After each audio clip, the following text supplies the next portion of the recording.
Fevralın 22-sində gözlənilən hava şəraiti açıqlanıb.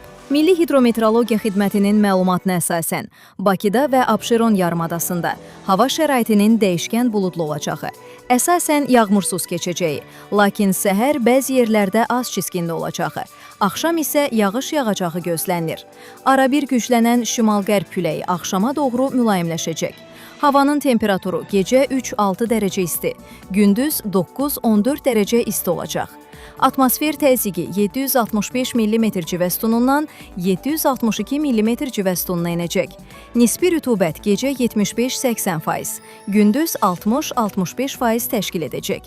Azərbaycanın rayonlarında havanın əsasən yağmursuz keçəcəyi, lakin axşam bəzi yerlərdə arabir yağıntılı olacağı gözlənilir. Ayrı-ayrı yerlərdə qısa müddətə intensivləşəcəyi, dağlıq ərazilərdə qar yağacağı ehtimalı var. Gecə və səhər bəzi yerlərdə duman olacaq. Mülayim qərb küləyi əsəcək.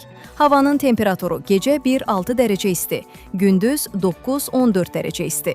Dağlarda gecə 3 dərəcə şaxtadan 2 dərəcədək isti, gündüz 2-6 dərəcə isti olacaq. Gününüzün uğurlu keçməsi diləyilə Caspian Press fevralın 22-sinə gözlənilən hava proqnozunu təqdim etdi.